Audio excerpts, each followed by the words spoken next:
AJPI, association d'assurés engagés et responsables, présente Sud Radio, le grand matin week-end, la force de l'engagement, Muriel Réus. Bonjour à toutes et à tous. Aujourd'hui, je reçois Isabelle Santiago, députée, rapporteuse de la commission d'enquête parlementaire sur les défaillances de la protection de l'enfance. Avant d'ouvrir cet échange, je vous propose, comme chaque dimanche, de prendre un instant pour poser les enjeux et nous engager contre l'abandon institutionnel des enfants. En matière de protection de l'enfance, l'abandon ne vient pas seulement des familles défaillantes, il vient aussi de l'État.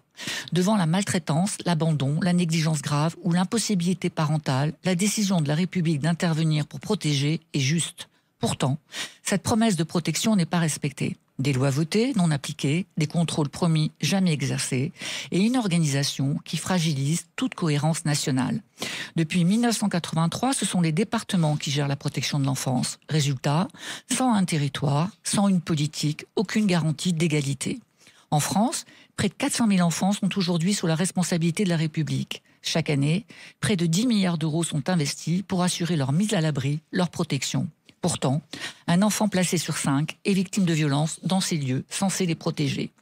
Cette faillite institutionnelle ne s'exprime pas seulement par des chiffres, elle se vit au quotidien dans les trajectoires brisées de milliers d'enfants. Dans les pouponnières, où des nourrissons censés être accueillis temporairement y restent des mois entiers, parfois des années, faute de solutions adaptées. La nuit, un seul adulte pour 30 bébés. Impossible dans ces conditions d'assurer des soins, une présence, une attention. L'enfance débute dans l'isolement, la carence affective et l'oubli. Dans les hôtels, où des adolescents sont relégués hors de toute structure éducative, exposés à tous les dangers. À la majorité, où 31 000 jeunes majeurs sortent chaque année du système sans soutien réel au seuil de leur vie adulte. Et dans les structures d'accueil elles-mêmes, où la violence s'installe trop souvent. Parmi ces 400 000 enfants confiés à l'ASE, 1 sur 4 vit avec un handicap sans prise en charge adapté. Près de 1/3 présentent des troubles graves de santé mentale. Laisser l'enfance blessée sans protection coûte 38 milliards d'euros par an. Chaque élément de ce tableau est connu, chaque drame est documenté, chaque urgence a déjà été décrite. Protéger les enfants de la République n'est pas un acte de communication politique, c'est une obligation morale, non négociable. Alors s'engager aujourd'hui, c'est refuser que la protection de l'enfant soit reléguée au rang des politiques secondaires ou des stratégies locales. C'est affirmer que la dignité d'un pays se mesure à la manière dont il protège ses enfants, pas à la quantité de discours qu'il produit sur leur dos. Aujourd'hui, je reçois Isabelle Santiago, députée, bonjour, rapporteuse de la commission d'enquête parlementaire sur les manquements de la protection de l'enfance, pour évoquer un rapport accablant, près de 400 000 enfants concernés, des politiques publiques défaillantes, 92 recommandations pour changer radicalement la donne. Alors merci Isabelle d'avoir accepté cette invitation. Merci surtout à vous de l'invitation.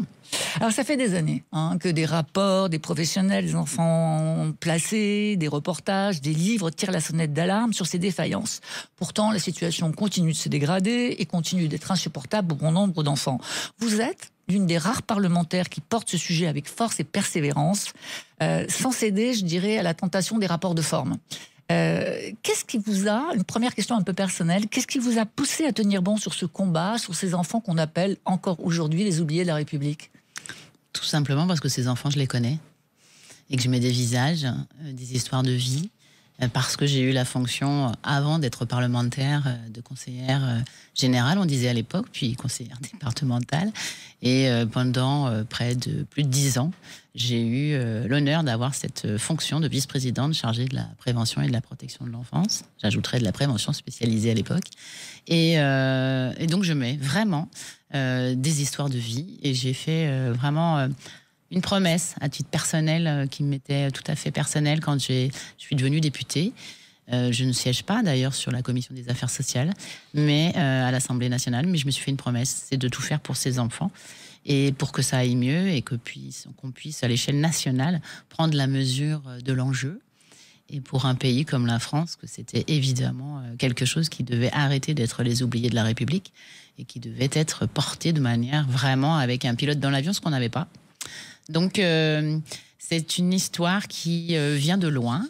Et j'ai eu la chance d'y avoir beaucoup de fonctions, y compris au Conseil national de la protection de l'enfance. Enfin voilà, donc plein de choses qui me permettent, on va dire, d'avoir une expertise humble, mais forte. Et reconnue. Oui, sur le sujet. Et surtout de bien connaître l'implication de l'ensemble du secteur, qui est très très large, et donc d'essayer de parler vrai. Ce rapport, il est essentiel, il est particulièrement dense, il est très documenté, sans filtre, sans atténuation politique. 400 pages. 126 auditions, 92 recommandations. En fait, c'est pas une simple photographie, ce rapport. C'est une radiographie complète du système. Oui. Comment vous avez réussi à construire ce travail? Puisqu'on l'a dit tout à l'heure, c'est un département, donc ça veut dire des centaines, peut-être même des milliers d'interlocuteurs. Oui. Comment vous avez réussi à construire ce travail, dépasser les discours officiels, souvent très éloignés de la réalité, et aller chercher ce que vivent réellement ces enfants sur le terrain? C'est ce que je vous ai évoqué tout à l'heure. Je pense que l'avantage, c'est d'être parlementaire avec cette historique d'avoir eu la fonction, donc la maîtrise parfaite du sujet. Et c'est vrai que je me suis d'abord, au début de cette première commission, ça pouvait surprendre d'ailleurs, ça pouvait même parfois être critiqué. J'accepte aussi les critiques, mais je voulais vraiment revenir sur l'historique, parce que je savais que l'historique était une des clés de compréhension qui, dans aucun des rapports jusqu'à présent, n'a été posé comme la clé de la problématique. Et idem sur le rôle des associations qui, depuis toujours, depuis plus d'un siècle, sont celles qui accompagnent les enfants au quotidien. Et donc, un président de département ou avant l'État, en fait, c'est une gestion déléguée, la protection de l'enfance. Et j'ai toujours voulu avoir ce point très précis de compréhension pour demain, une fois que le rapport serait sorti, grand public, cette compréhension qu'il y avait des acteurs qui jusqu'à présent n'étaient pas ciblés en fait dans le sujet. Et je croyais qu'il était essentiel de bien comprendre qui fait quoi pour qu'on puisse avancer. Et puis dernière chose, surtout depuis une quinzaine d'années, les neurosciences nous ont beaucoup appris à l'échelle internationale. La France n'en a pas pris la mesure et je souhaitais, et c'est pour ça que là aussi il y a eu beaucoup d'auditions autour de la santé de l'enfant, parce que je le dis, c'est pas une question sociale, la protection de l'enfance, c'est une question d'un enjeu de santé publique. Alors, d'un côté, on a 10 milliards d'euros par an, presque. De l'autre côté, on a 397 000 enfants. Un enfant sur 5 est victime de violences dans les établissements. Certains enfants subissent jusqu'à 20 déplacements successifs. 43% des enfants placés redoublent au moins une fois. Près d'un tiers présentent des troubles graves de santé mentale. Comment est-ce qu'on peut expliquer qu'avec de tels moyens, la protection de l'enfance puisse produire autant de fractures, autant d'échecs et autant de violences? Bien justement, c'est ce qu'on a essayé de montrer dans le rapport. Tout d'abord, on peut peut-être préciser, c'est 10 milliards pour les départements et l'État ne participe qu'à 2 à 3% de cette somme. Donc déjà, ça vous donne la dimension de l'État qui n'est pas investi sur le sujet. Bien évidemment que quand vous parlez de la problématique du handicap que vous venez d'aborder très rapidement, eh bien, ce n'est pas un président de département qui a compétence en la matière. Si vous n'avez pas de lieu pour accompagner un enfant, si vous n'avez pas de prise en charge en santé publique, c'est-à-dire de prise en charge en pédopsychiatrie, en troubles du développement, il y a beaucoup d'enfants qui ont des troubles en protection de l'enfance qui sont plutôt, on va dire, troubles du développement, troubles du comportement et autistiques. Donc, quand ces enfants sont autistes et qu'il n'y a pas de place en France pour les accueillir et qu'ils viennent en protection de l'enfance, ce qui est dit par les juges dans le cadre du rapport, ce n'est pas la responsabilité du département. Parce que le département, lui, l'accueille. Mais par contre, il n'a pas les moyens de mettre en place une politique publique qui est adossée à ce qu'a besoin l'enfant. Et la difficulté, c'est que l'État, à aucun moment, n'avait pris la mesure qu'il était concerné par ce que je viens de vous évoquer. Et donc, ce que j'ai voulu, moi, rappeler, c'est qu'il fallait un pilote dans l'avion. Ce pilote, c'est l'État. Donc, ce n'est pas une recentralisation, c'est que l'État doit reprendre l'ensemble des politiques publiques sur lesquelles il est en charge. Et un enfant, je le dis toujours, il est confié au département, mais l'ensemble de sa structuration, la décision de justice, c'est l'État. Quand il va à l'école, c'est l'éducation nationale, c'est l'État. Quand il a un problème de handicap, c'est l'État. Et on pourrait faire la liste assez longue des responsabilités de l'État qui ne sont pas pris à la hauteur des besoins, qui dans ce cas-là fonctionneraient beaucoup mieux. Et donc ça, l'État, avec ce rapport, vous pensez qu'il a pris la pleine mesure de ce que vous évoquez? Alors je pense que oui. Maintenant, c'est à vérifier sur le court, moyen et long terme. Quand je dis le court, c'est qu'on peut observer deux choses.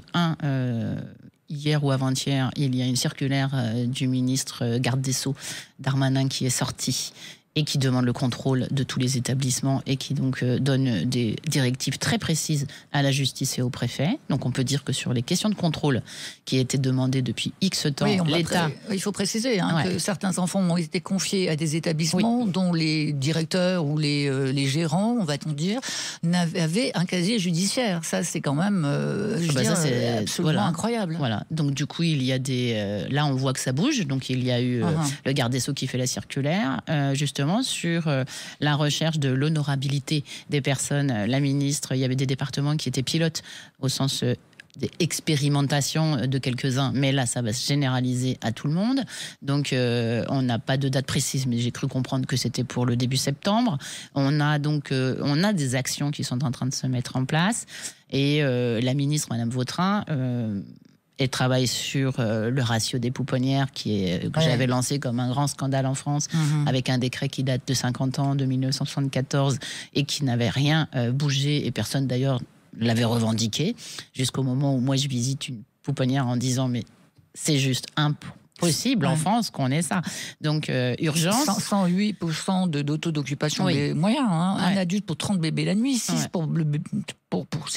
1 pour 6 bébés le jour. Et en fait, ce que j'ai voulu dire, et je vous le redis ici, puisque j'ai l'occasion sur la radio, c'est ce qui me choque, c'est que je sois obligée de lancer l'alerte nationale pour que, à l'époque, Sarah El Haïry, qui était secrétaire d'État, demande du coup au GEPSO de faire une enquête l'été.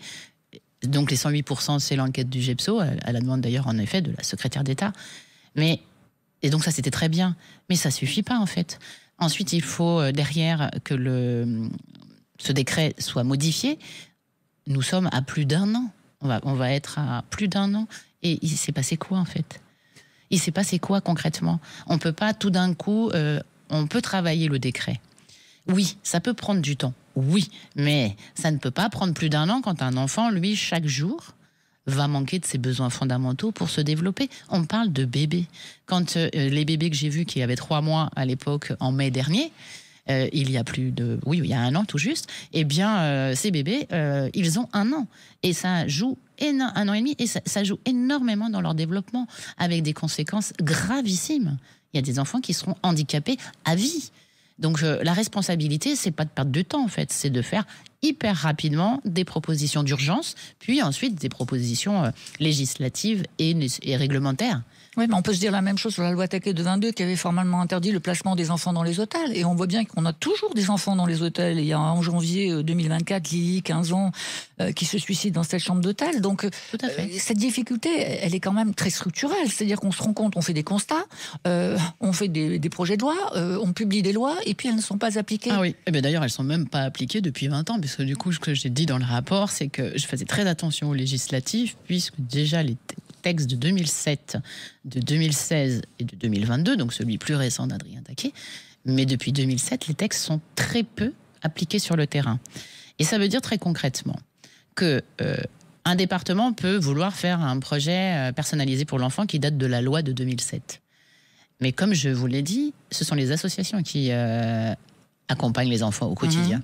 Si le travail n'est pas fait dans le territoire par l'association X qui accompagne les enfants au quotidien et qui ne fait pas de projet, donc ce fameux PPE, projet pour l'enfant, en fait, c'est une machine tentaculaire, la protection de l'enfance. C'est vraiment des ramifications énormes. Il y a une entité administrative qui est chef de file, mais les enfants sont à l'échelle de territoire de la France. C'est vraiment un énorme travail à faire, et c'est ce que j'ai voulu pointer dans ce rapport. Et donc, c'est pour ça que je pense qu'il faut arrêter de penser la protection de l'enfance avec un côté juste d'une petite fenêtre de quelque chose en politique publique. Non, ça concerne un ensemble de politiques publiques. Vous avez parlé de cette circulaire que le ministre a lancée dans la semaine. Quelles sont les mesures phares pour vous qu'il est absolument indispensable de mettre en place le plus rapidement possible ? Alors, la première, c'est le taux et les normes pour les enfants, puisque depuis plus d'1 siècle, Il n'y a pas de référence. C'est le seul secteur de France qui concerne les enfants. Et si vous allez en crèche, parce que nos auditeurs peuvent être des parents qui ne connaissent pas la protection de l'enfance, donc pour être très précise, vous allez en crèche déposer votre enfant, il y a un ratio adulte-enfant. Vous allez dans une colonie, il y a un ratio, etc. Vous allez en protection de l'enfance, il n'y en a pas. Donc voilà, donc les enfants qui sont à protéger, eh bien eux n'ont pas de ratio. Et concrètement, ça donne quoi? Un enfant qui rentre de CP. Il est en protection de l'enfance, il habite dans un foyer. Cet enfant a besoin d'un soutien pour relire ses premières lignes de lecture, etc. Ben en fait, ça n'existe pas. Cet enfant n'a aucune aide. Pourquoi? Parce que vous avez un adulte, peut-être pour un groupe de 12 enfants. Et dans les 12 enfants, il y a peut-être 2 ou 3 enfants qui sont porteurs de handicap, du trouble du comportement ou autistes, et qui vont avoir des besoins particuliers qui vont accaparer le seul éducateur qui est là pour s'en occuper. Donc franchement, très concrètement, on voit bien que le système ne fonctionne pas et qu'il n'aide pas les enfants et qu'il ne répond pas à leurs besoins fondamentaux, comme tout enfant devrait, particulièrement en protection de l'enfance, avoir 2 fois plus de gens qui s'en occupent et qui travaillent autour d'eux pour que justement ce passage dans la vie très difficile pour eux soit un passage qui se passe dans les, on va dire, les meilleures conditions possibles. Voilà. Ce n'est pas le cas. Donc la priorité, c'est un décret sur les taux et les normes. Donc je sais que la ministre y travaille, je compte vraiment à ce que ce soit fait. Mais en même temps, quand vous faites taux et normes, ça veut dire que vous allez employer du personnel supplémentaire. Aujourd'hui, on a la plus grave crise du métier, de pénurie, de métier d'attraction, on va dire, et d'attractivité des métiers du médico-social. Donc l'urgence absolue, c'est d'avoir les 2 piliers. D'un côté, on revalorise ce métier et dans sa formation initiale et continue, on est meilleur parce qu'actuellement, on n'est pas bon sur la connaissance du développement de l'enfant, du psychotrauma, etc. Donc du coup, il y a beaucoup de choses à faire autour de la formation initiale et continue. De l'autre, si vous voulez avoir des taux et des normes qui permettent de recruter du personnel, eh bien, il faut aussi être dans les... marcher sur les 2 jambes. Voilà, donc c'est pour ça que je dis d'un côté, ça pour moi c'est l'urgence absolue. Je vous remercie Isabelle Santiago Merci pour beaucoup. ce partage. Le temps de l'enfance ne peut plus attendre, on est bien d'accord. On demande un pilote dans l'avion, c'est une urgence absolue. Et peut-être qu'il faut rappeler aussi que c'est à chacun d'entre nous, élus, décideurs, citoyens, de faire en sorte que ces enfants ne soient plus les oubliés de la République. On se retrouve dimanche prochain dans la force de l'engagement pour continuer à faire avancer ce qui doit changer. Merci beaucoup. Merci à vous. Merci. Sud Radio, le grand matin week-end, la force de l'engagement, Muriel Réus. Avec AGPI, association d'assurés engagés et responsables.